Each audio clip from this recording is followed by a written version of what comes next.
Bapak dan Ibu guru hebat, video ini merupakan aksi nyata modul 1.4 tentang budaya positif oleh saya Nila Trisnawati SPD, calon guru penggerak angkatan 6 dari SMA Islam Al-Azhar BSD.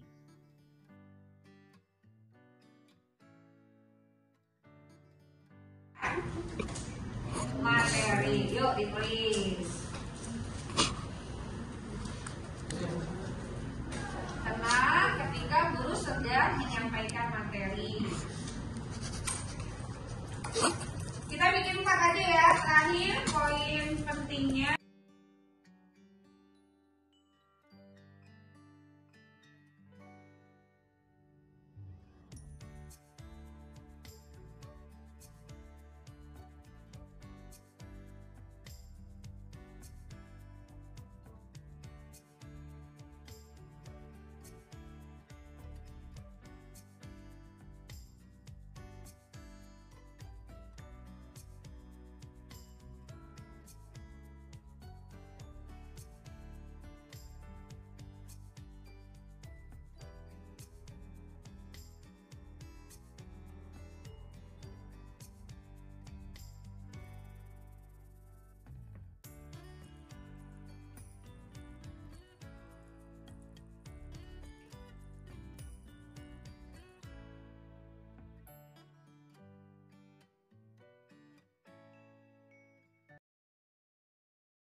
Assalamualaikum warahmatullahi wabarakatuh.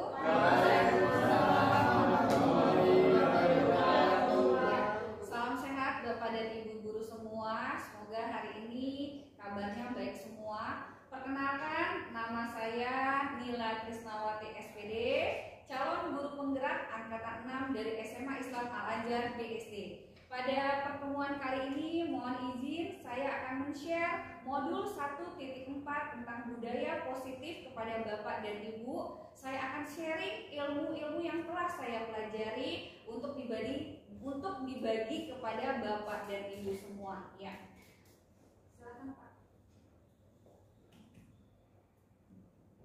Ya, Bapak dan Ibu, sebelum kita mulai, mari kita menyegarkan diri dulu. Saya minta Bapak dan Ibu berpasangan dengan siapa saja, dengan rekan terdekatnya. Silakan berdiri ya. Ya, silakan Bapak dan Ibu berdiri. Ya, silakan. Silakan berpasangan Bapak dan Ibu. Ya. Ya, silakan. Silakan berpasangan. Ya. Ya. Bapak dan Ibu, ya, ketika sudah berpasangan, ya, silakan salah satu dari Bapak dan Ibu mengepalkan tangan yang mana saja, satu saja, salah satu dari Bapak dan Ibu mengepalkan, iya, salah satunya saja Pak, satu orang saja, mengepalkan tangan. Nah, kemudian Bapak dan Ibu anggaplah di dalam kepalan tangan Bapak dan Ibu itu ada sesuatu yang berharga yang harus Bapak dan Ibu jaga. Lalu silakan teman Bapak dan Ibu mencoba membuka kepalan tangan itu selama 10 detik. Dimulai dari sekarang. 1, 2, 3, 4, 5, 6, 7, 8, 9, 10.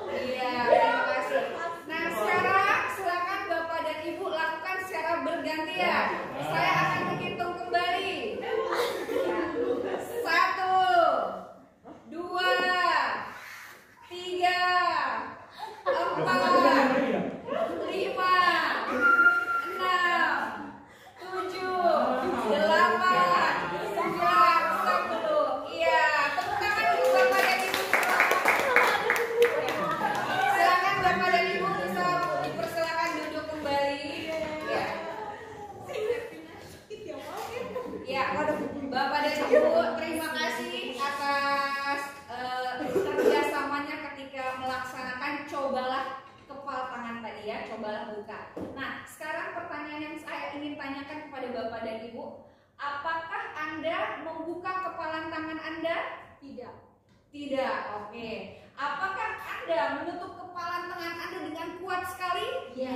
Nah, dari kegiatan tadi, sesungguhnya menurut Bapak dan Ibu, siapakah yang memegang kendali atau kontrol dari menutup kepala anak tadi? Diri sendiri.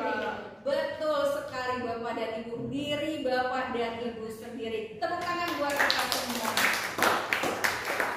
Bapak dan Ibu, ya, percobaan tadi ya merupakan suatu kendali kita atas diri kita sendiri.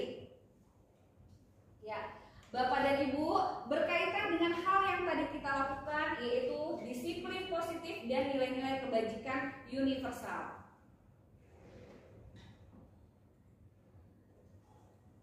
Ya, Bapak dan Ibu, menurut Dr. William Glasser dalam choice theory mengatakan bahwa beliau meluruskan miskonsepsi yang selama ini ada di antara kita para kalangan Bapak dan Ibu guru. Pertama, yaitu adalah ilusi bahwa guru mengkontrol murid. Bapak dan Ibu, sebenarnya ya, kita itu tidak boleh mengontrol murid. Kenapa? Seperti tadi percobaan yang kita lakukan, bahwa masing-masing kita, masing-masing individu itu adalah yang memegang kendali atas dirinya, ya. Jadi miskonsepsi ini harus diluruskan. Yang kedua adalah bahwa semua penguatan positif itu akan efektif dan bermanfaat. Jadi penguatan-penguatan positif yang kita berikan kepada murid itu mungkin baik, tapi efeknya tidak akan bertahan lama, tidak akan jangka panjang. Ketika kita tidak memberikan itu lagi kepada siswa, maka pada akhirnya murid itu tidak punya pegangan lagi, seperti itu.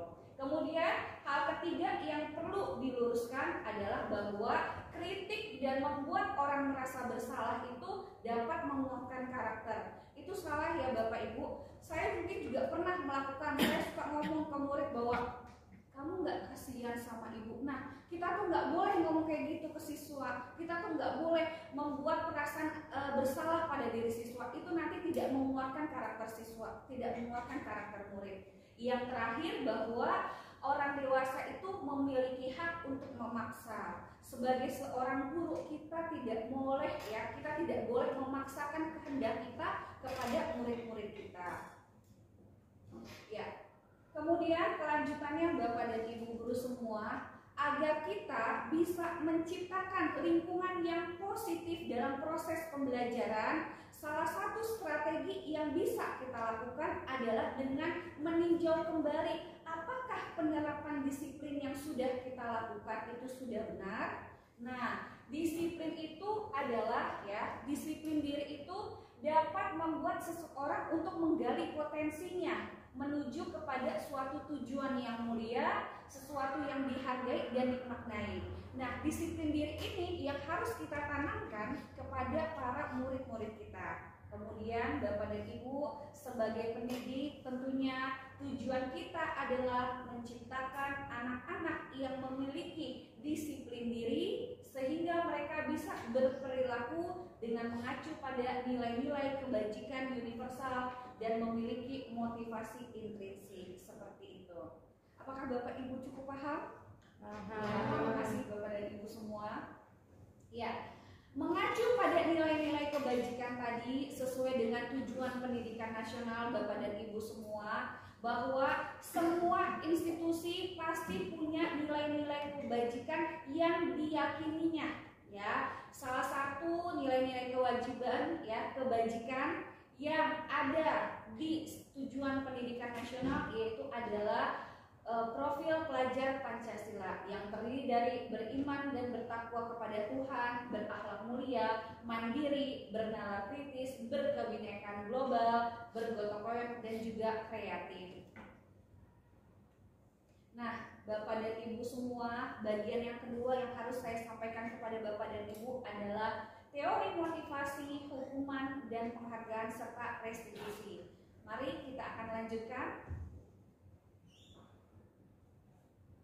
Ya, Bapak dan Ibu, menurut Diana Gosem ada 3 motivasi perilaku manusia. Yang pertama yaitu untuk menghindari ketidaknyaman dan hukuman. Nah, ini adalah tingkat motivasi yang paling rendah. Nah, mungkin kita sering lihat ada di kalangan kita sendiri atau mungkin ada di diri para murid kita, ya. Kemudian motivasi yang kedua yaitu adalah untuk mendapatkan imbalan dan penghargaan dari orang lain. Mungkin tanpa kita sadari, kita sering menyuruh murid kita untuk melakukan sesuatu dan kita beri penghargaan. Ini baik, tapi jangka panjangnya tidak berefek baik gitu. Jadi ketika mereka terbiasa mendapatkan sesuatu untuk ada hasilnya, ada penghargaannya, ada imbalannya, nanti ketika hal tersebut tidak ada, maka motivasinya turun lagi seperti itu. Nah, teori motivasi yang ketiga yaitu adalah untuk menjadi orang yang mereka inginkan dan menghargai diri sendiri dengan nilai-nilai yang mereka percaya. Nah, motivasi yang ketiga inilah yang harus kita tanamkan pada diri murid-murid kita. Demikian Bapak dan Ibu mengenai teori motivasi. Saya akan lanjutkan tentang hukuman, konsekuensi, dan restitusi. Ya, Bapak dan Ibu semua, mungkin ini saya akan bacakan sebuah kasus Bapak dan Ibu ya. Iva kurang menguasai pelajaran matematika, sehingga pada saat pelajaran tersebut berlangsung, dia lebih banyak berdiam diri atau menggambar di buku pelajarannya. Nah, pada saat guru matematikanya, Pak Seno, menanyakan pertanyaan pada Iva, ia menjadi gugup, ya, dan tak sengaja menjatuhkan tasnya dari kursi serta tiba-tiba menjadi gagap saat berupaya menjawab. Nah, seluruh kelas pun tertawa melihat perilaku Iva yang bicara tergagap dan terkejut. Nah, kemudian Pak Seno pada saat itu membiarkan saja teman-teman Iva mentertawakan Iva ya yang tergagap dan malu.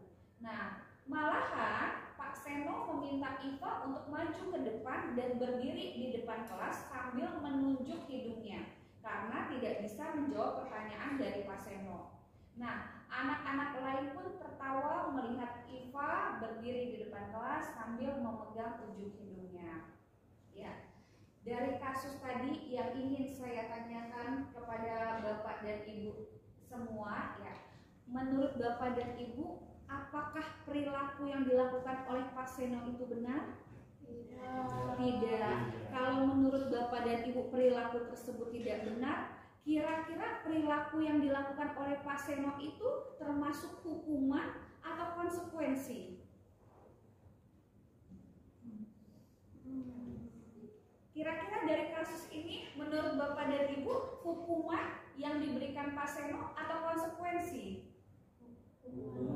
Iya, betul sekali Bapak dan Ibu. Yang dilakukan Pak Seno ini adalah hukuman. Nah, sekarang saya akan menjelaskan kepada Bapak dan Ibu apa sih perbedaan hukuman, konsekuensi, dan restitusi. Ya, Bapak dan Ibu, ini adalah tabel. Ini adalah kolom yang pertama tentang hukuman, kolom yang kedua tentang konsekuensi, kolom yang ketiga tentang restitusi. Nah, Bapak dan Ibu, contoh kasus tadi merupakan contoh hukuman. Kenapa? Karena yang terjadi pada Iva menjadi malu, ya. Kemudian dia merasa dia tertawakan oleh teman-temannya. Nah, sikap seperti itu tidak diperkenankan dilakukan oleh kita seorang guru terhadap murid-murid kita, ya. Kemudian efek jangka panjangnya bisa jadi Ananda Iva tadi menjadi makin tidak suka pelajaran matematika karena sikap guru tersebut. Nah, konsekuensi itu merupakan tingkatan di atas hukuman, tapi tetap konsekuensi itu efeknya tidak akan jangka panjang. Anak itu ketika bersalah hanya menyadari kesalahannya hanya saat itu saja. Maka hal yang paling benar kita lakukan adalah restitusi. Saya akan menjelaskan tentang restitusi.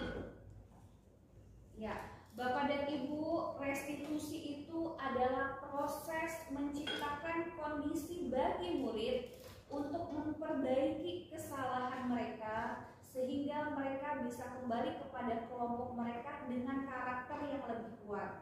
Karakter yang dimaksud di sini adalah karakter yang jauh-jauh lebih baik ketika mereka belum melakukan kesalahan atau sesudah menyadari kesalahan mereka. Ya, Bapak dan Ibu, saya selanjutnya akan menjelaskan tentang keyakinan kelas.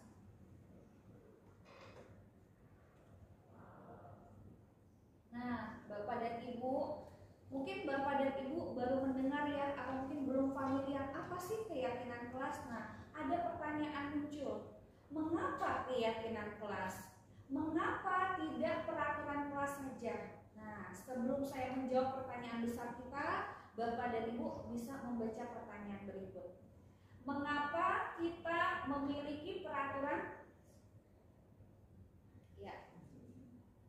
Ya, saya akan membacakan pertanyaan pertama. Mengapa kita memiliki peraturan tentang penggunaan helm pada saat mengendarai kendaraan roda 2 atau motor? Menurut Bapak Ibu kenapa? Keselamatan. Nah, untuk pertanyaan yang kedua, mengapa kita memiliki peraturan tentang penggunaan masker dan mencuci tangan setiap saat? Menurut Bapak Ibu kenapa? Demi kesehatan. Nah, Bapak dan Ibu, jawaban dari keselamatan dan kesehatan tadi itulah yang kita sebut nilai-nilai, dan itu akan menjadi suatu keyakinan. Karena kalau sudah menjadi suatu keyakinan, maka itu akan tertanam di diri kita, yang akan kita tumbuhkan pada diri murid-murid kita. Maka itulah menjawab kenapa harus keyakinan, kenapa bukan peraturan, seperti itu. Ada yang ingin ditanyakan Bapak dan Ibu? Cukup jelas ya, terima kasih. Ya, jadi Bapak dan Ibu, nilai-nilai keselamatan dan kesehatan tadilah yang kita sebut sebagai suatu keyakinan, yaitu nilai-nilai kebajikan universal yang disepakati bersama-sama tanpa memandang latar belakang suku, negara, bahasa maupun agama. Menekankan nilai-nilai kebajikan tadi pada keyakinan seseorang itu akan lebih memotivasi mereka dari dalam diri mereka sendiri. Ya, Bapak dan Ibu, selanjutnya saya akan menjelaskan 5 kebutuhan dasar manusia. Tapi 5 kebutuhan dasar di sini bukan hanya makan minum saja, Bapak dan Ibu ya. Menurut Dr. William Glasser, 5 kebutuhan dasar manusia yang pertama adalah kebutuhan untuk bertahan hidup, ya, seperti misalnya makan, minum, ya, itu kebutuhan yang kayak survival, ya. Nah, kemudian kebutuhan yang kedua, setiap orang itu pasti butuh kasih sayang dan butuh rasa diterima. Itu merupakan suatu kebutuhan Bapak dan Ibu. Jadi kalau Bapak dan Ibu mungkin belum mendapatkan kasih sayang, pasti Bapak dan Ibu akan mencarinya di mana-mana. Seperti itu. Ya. Kemudian kebutuhan yang ketiga yaitu penguasaan. Kebutuhan akan pengakuan atas kemampuan. Ya. Kemudian yang keempat adalah kebutuhan akan pilihan, kebebasan. Nah, yang terakhir adalah kebutuhan untuk merasa senang, kesenangan. Nah, ini adalah 5 kebutuhan dasar yang pasti harus dipenuhi oleh setiap manusia. Berarti kalau kita sebagai guru juga memenuhi atau memerlukan kebutuhan ini, maka pastinya murid kita jauh lebih membutuhkan. Nah, ketika ada siswa berperilaku tidak sesuai dengan nilai-nilai yang seharusnya, tidak sesuai dengan kewajiban kelas yang sudah disepakati, berarti ada dari 5 kebutuhan ini yang tidak terpenuhi dalam dirinya, sehingga dia mencari ke tempat lain. Seperti itu Bapak dan Ibu. Kemudian selanjutnya yang akan saya jabarkan adalah 5 posisi kontrol, ya Bapak dan Ibu.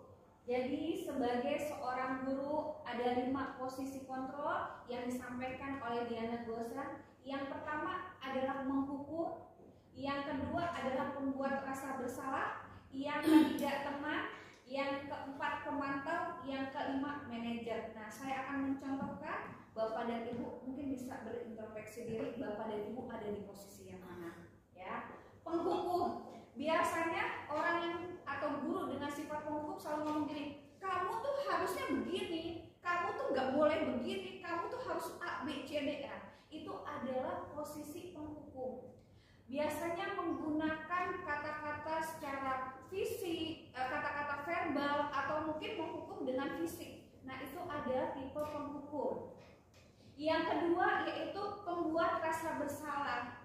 Ciri guru yang berkarakter atau yang punya posisi pembuat rasa bersalah biasanya ngomongnya lembut.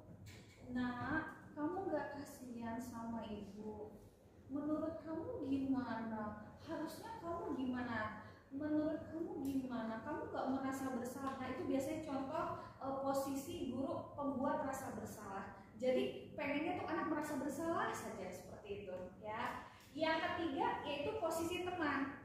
Posisi teman ini ada dampak positif, juga ada dampak negatifnya.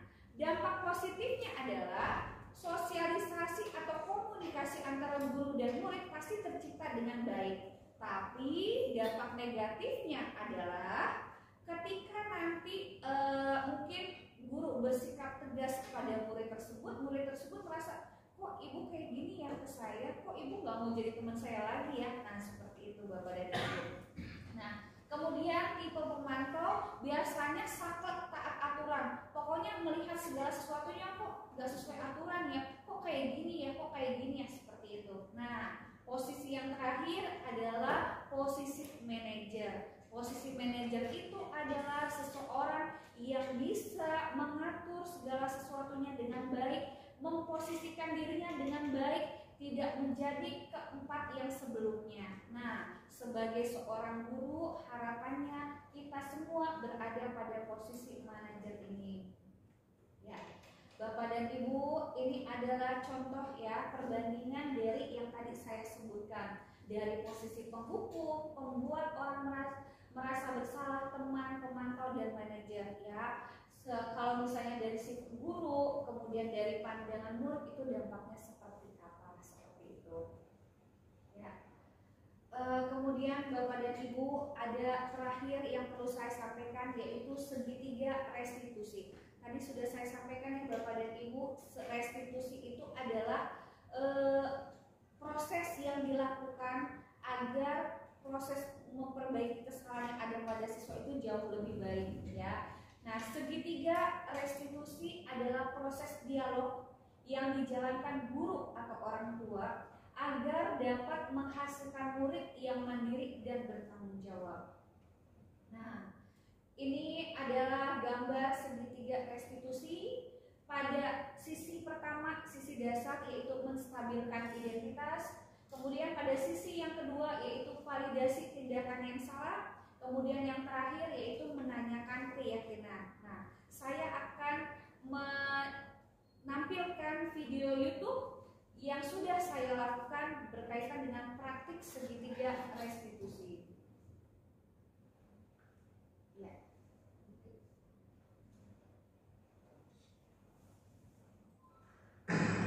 Silakan Bapak Ibu.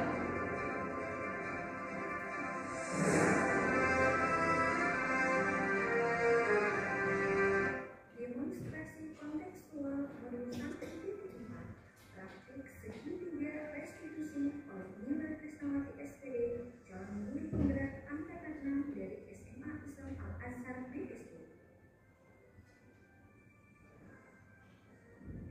Restitusi merupakan proses menciptakan kondisi bagi murid untuk memperbaiki kesalahan mereka sehingga mereka bisa kembali pada kelompok mereka dengan karakter yang lebih kuat.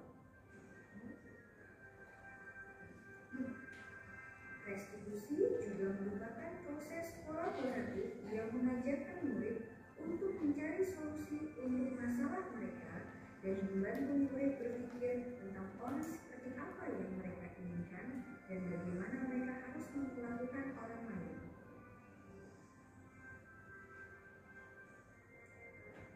Segitiga restitusi. Segitiga restitusi merupakan suatu proses dialog yang dijalankan guru atau orang tua agar dapat menghasilkan murid yang mandiri dan bertanggung jawab. Segitiga restitusi pada sisi yang pertama, yaitu sisi yang ada di dasar, menstabilkan identitas. Pada sisi yang kedua, yaitu validasi tindakan yang salah. Pada sisi yang ketiga, yaitu menanyakan keyakinan.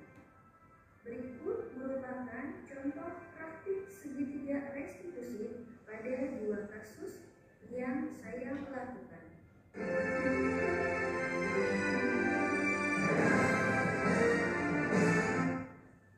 Bunila sedang melaksanakan proses pembelajaran trigonometri di dalam kelas 10-3 sesuai dengan kesepakatan kelas atau keyakinan kelas bahwa murid tidak diperkenankan menggunakan HP jika belum ada instruksi dari guru.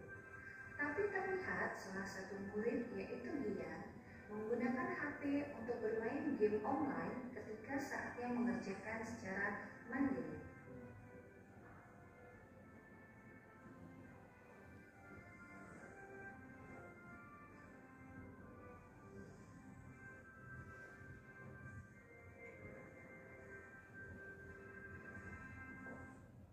Ya, tadi Ibu lihat dia main game online ya di kelas ketika Ibu meminta kalian mengerjakan latihan secara mandiri. Apa benar?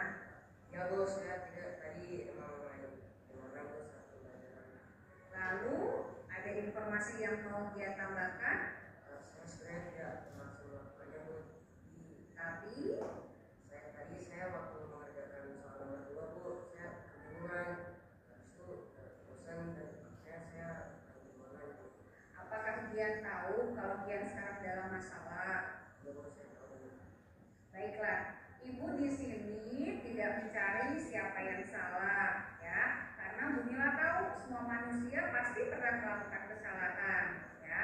Ibu di sini untuk mencari penyelesaian bersama dia, bersama-sama berpikir tentang apa yang harus kita lakukan untuk memperbaiki situasi ini. Ya, melakukan itu pasti ada alasannya ya, pasti seru ya main game online sehingga bisa menghilangkan kebingungan dan kebosanan di kelas. Iya Bu.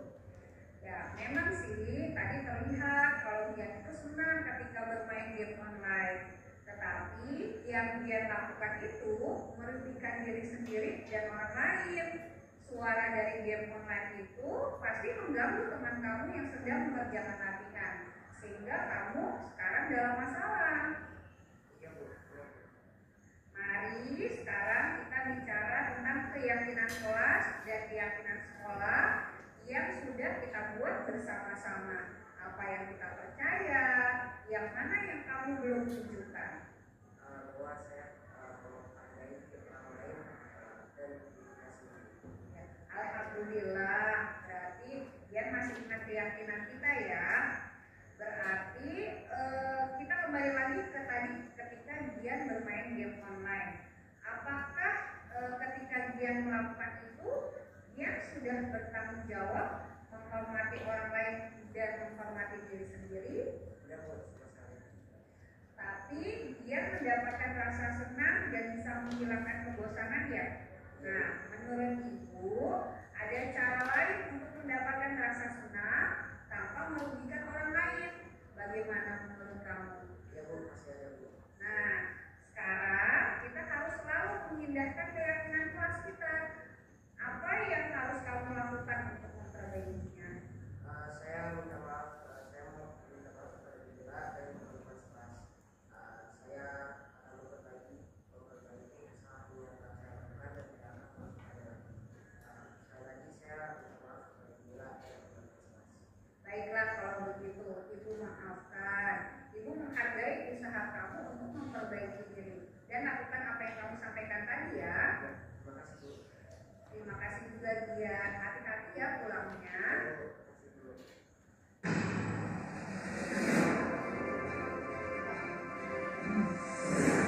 Saya sudah melakukan kesalahan saat saya bermain game online di kelas Bunila dan saya akhirnya tadi dipanggil oleh Bunila dan saya sudah merasa gugup ya karena saya kira Bunila akan marah kepada saya karena saya main game online saat pelajaran, tapi ternyata Bunila menganggap kesalahan saya dengan baik dan profesional dan saya jadi akhirnya saya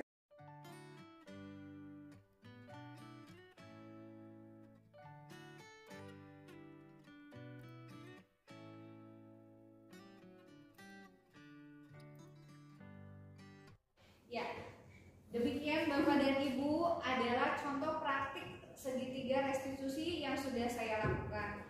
Jadi Bapak dan Ibu, sebenarnya salah satu tujuan khusus kenapa saya harus berbagi pada Bapak dan Ibu semua adalah bahwa budaya positif itu tidak bisa dilakukan oleh saya sendiri, tetapi harus dilakukan bersama-sama, bersama Bapak dan Ibu guru semua, tanpa memandang mata pelajaran apapun, bekerja sama bersama dengan kepala sekolah ataupun seluruh sivitas akademika yang lain. Jadi semoga apa yang kita cita-citakan segala sesuatunya semata-mata untuk kebaikan murid-murid kita. Terima kasih. Assalamualaikum warahmatullahi wabarakatuh. Waalaikumsalam warahmatullahi wabarakatuh.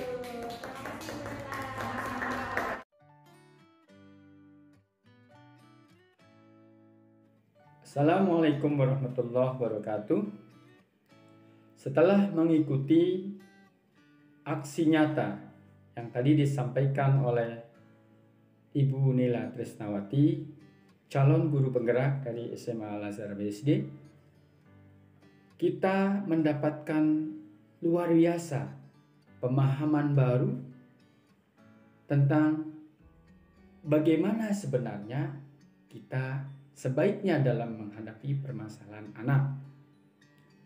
Yang selama ini kita lakukan ternyata menjadi sebuah miskonsepsi. Bagaimana adanya hukuman, adanya membuat siswa merasa bersalah, adanya pemaksaan, ternyata semua ada yang lebih efektif. Dan ini cukup baik jika diterapkan pada kondisi sekolah dalam penanganan anak. Yang tadi disebut adalah metode segitiga restitusi. Semoga yang disampaikan ini dapat diterima dengan baik dan kita bisa terapkan di sekolah kita sehingga akan tercapai penanaman budaya positif dalam upaya-upaya mengembangkan lingkungan yang positif sehingga tercapai apa yang diharapkan dalam upaya menuntun dan mendidik siswa-siswi kita. Sekian dari saya, kurang lebihnya terima kasih. Assalamualaikum warahmatullahi wabarakatuh.